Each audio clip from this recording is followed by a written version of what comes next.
सुप्रभात। मैं हूं जगेंद्र राणा।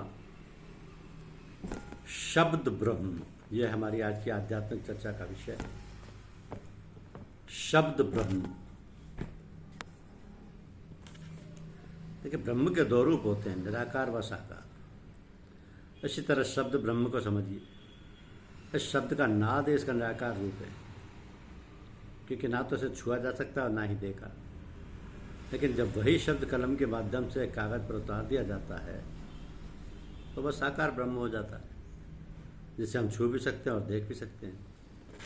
तो यही स्थिति निराकार साकार की आध्यात्मिक चिंतन उपासना में भी है। मानव अपने बाल्यकाल से ही ईश पूजा से परिचित हो जाता है। जो बालक निराकारी शब्द ब्रह्म को समझकर जगत के वर्चस्व के कल्याणार्थ जितना अधिक बेहतर साकार ब्रह्म को प्रस्तुत कर लेता है और जितना कलाकारी पूर्ण रूप दर्शा लेता है, वह उतना ही ईश्वर के निकट हो जाता है। ऐसी मान्यता है कि जिस पर ईश्वर की अधिक कृपा होती है वही भाग्यवान होता है। तो भाग्यवान को जानने के लिए भगवान शब्द को समझना होगा, अर्थात जिसके हिस्से में संसार के कल्याणकारी कार्य अधिक हों, वो उतना ही अधिक भाग्यवान होता है। क्योंकि जिम्मेदारी उसी को अधिक सौंपी जाती है जो अधिक समझदार होता है।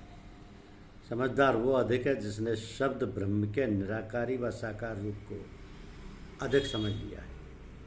तो स्नेह की अधिकता व निरंतरता के लिए निकट की आवश्यकता होती है, निकटता की। अतः यह ब्रह्म आप पर कृपालु रहे और ये कृपा दृष्टि अनवरत रहे, इसके लिए शब्द ब्रह्म के निरंतर निकट रहना आवश्यक है।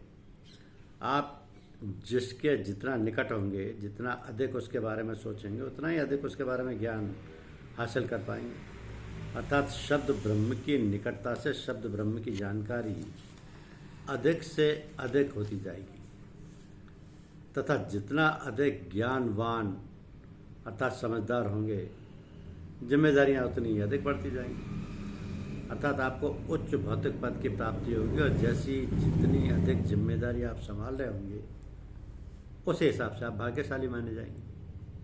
उदाहरण के लिए, परिवार में कई सदस्य होते हैं, लेकिन जो अधिक समझदार होता है उसकी जिम्मेदारियां अपने आप अधिक बढ़ती जाती हैं। तो घर बार का हर महत्वपूर्ण कार्य हमेशा उसी को सौंपा जाता है जो जिम्मेदार है, समझदार है। घर का अधिक कार्य उसी के हिस्से में आता है, साथ ही वह परिवार का प्रिय भी अधिक होता है। अतः जिम्मेदारी पूर्ण कार्याधिकता से कभी उबना नहीं चाहिए, बल्कि इसे ईश कृपा की पर्याप्तता माननी चाहिए। क्योंकि नारायण बनने की क्रिया नर से ही प्रारंभ होती है और पुरुषोत्तम बनने की पुरुष से। तो एक व्यक्ति जैसे जैसे लोगों का हितकारी बनता जाता है, वो एक तरफ अधिकाधिक जिम्मेदारियों से घिरता जाता है, तो दूसरी तरफ अधिकाधिक लोगों द्वारा मान नमस्कार आदि से पूजा जाता है, जो कि नारायण बनने की क्रमिक सीढ़ी है। अतः किसी कामचोर निष्क्रिय व्यक्ति को देखकर यह महसूस नहीं करना चाहिए कि वो अधिक सुखी है। जिस घर में पर्याप्त आटा, दाल, चावल होगा, वही उसे बनाने, खाने, सफाई करने आदि में सारा दिन व्यस्त रहेगा। जिसके पास वो होगा ही नहीं कुछ, उसके पास सारा दिन पड़े रहने के सिवाय काम ही क्या। ऐसे निठल्ले व्यक्ति भले ही अपने आप को भाग्यशाली या बड़ा दर्शाने का प्रयास कर रहे हैं, वास्तव में वे अंदर से बुझे हुए होते हैं तथा दूसरों की व्यस्तता को देखकर जलन महसूस करते हैं। मेरी दृष्टि में जो जितना अधिक अपने कार्य के प्रति निष्ठावान व व्यस्त है, वो उतना ही अधिक सुखी व भाग्यवान है। जरा सोचिए, वो व्यक्ति क्या प्रत्यक्ष नारायण या भगवान जैसा नहीं, जो किसी ऐसी कार्यशाला व उद्योग का मालिक है जिसके द्वारा वह अपनी व्यस्तता के सहारे अनेकों को रोजी रोटी दिए हुए। तो जिस तरह अध्ययन की वह विधि अधिक प्रभावशाली मानी जाती है, जिसमें सुनने के साथ देखने का भी उपाय सम्मिलित हो, उसी तरह निराकार की तुलना में साकार ब्रह्म की उपासना अधिक सहज मानी जाती है। जब व्यक्ति साकार ब्रह्म के प्रति एकाग्र होने लगता है, समर्पित होने लगता है, तो स्वतः ही उसके नेत्र बंद होने लगते हैं और वह उसी ब्रह्म के दर्शन अपने हृदय में करने का उपक्रम करने लगता है, अर्थात निराकार ब्रह्म की उपासना में लीन होने लगता है। तो इसी तरह बालक पहले शब्द ब्रह्म के साकार रूप की तरफ आकर्षित होता है।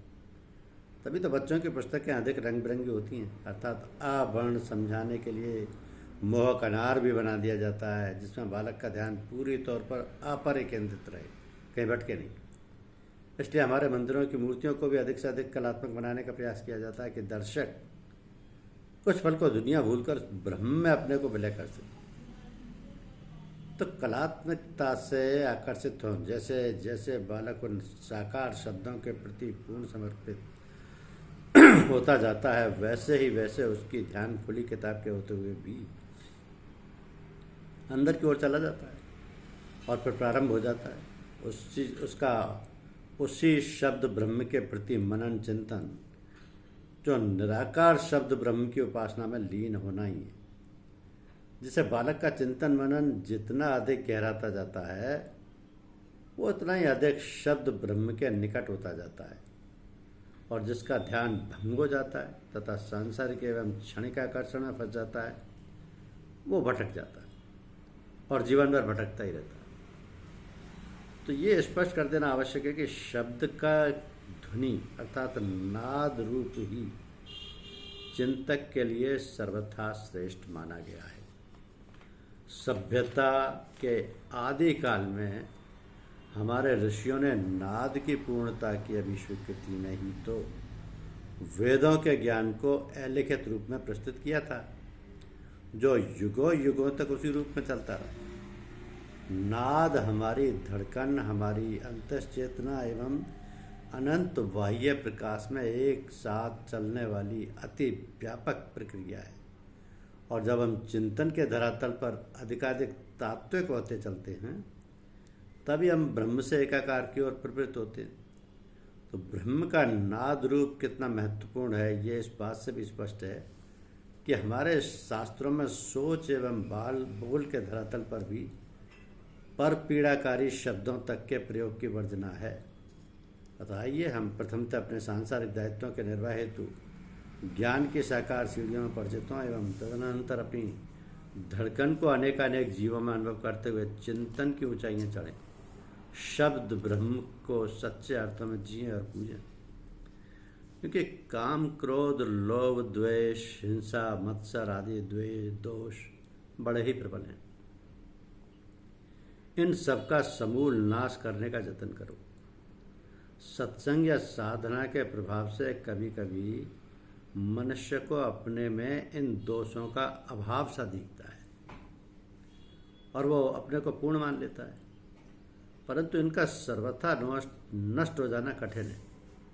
दोष दब जाते हैं, परंतु संस्कार रूप से मन में छिपे रहते हैं, जो अनुकूल परिस्थिति और उत्तेजक कारण उपस्थित होने पर जाग उठते हैं। यही कारण है कि सर्वथा निर्दोष समझे जाने वाले पुरुषों में भी कभी कभी इन दोषों का प्रकाश देखा जाता है। काम, क्रोध आदि की जागृति का सबल कारण उपस्थित होने पर भी जब इनकी जागृति ना हो, तब समझना चाहिए कि इनका नाश हो रहा है। संस्कार रूप से भी न रह जाए, इसके लिए बार बार आत्म परीक्षा करके देखना चाहिए। क्योंकि किसी को नीच, पतित या पापी मत समझो।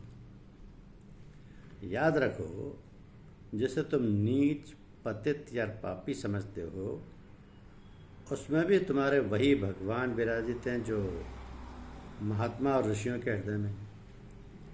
तो सबको प्रेम दान करो, सबके प्रति सहानुभूति रखो, किसी की निंदा ना करो, किसी की निंदा ना सुनो। साधक को तो दूसरे की निंदा सहन ही नहीं होनी चाहिए। निंदा सुननी हो तो अपनी सुनो, और करनी आवश्यक समझो तो अपनी सच्ची निंदा करो।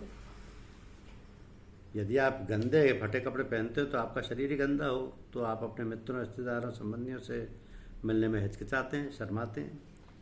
उसी प्रकार यदि आपके कर्म गंदे होंगे, दूषित होंगे, तो आपकी आत्मा को परमात्मा से मिलने में संकोच होगा। आप परमात्मा का साक्षात्कार नहीं कर सकते। अतः शरीर, मन और प्राण से अपने कर्तव्य कर्म को पवित्र रखें। हमारे कर्म पवित्र होते ही मन, वाणी, प्राण तीनों पवित्र उठते हैं, शुचिता आने लगती है, और इस शुचिता के आते ही सत्संग और साधन अपने आप होने लगते हैं। जिसका व्यवहार दूसरों के प्रति शुद्ध है, कमाई नेक है, वाणी में माधुर्य है, हृदय में दया तथा परोपकार की भावना है, और मन में निर्मलता तथा सात्विकता है, वही साधक परमार्थ की कमाई में सफल होता है। धन्यवाद।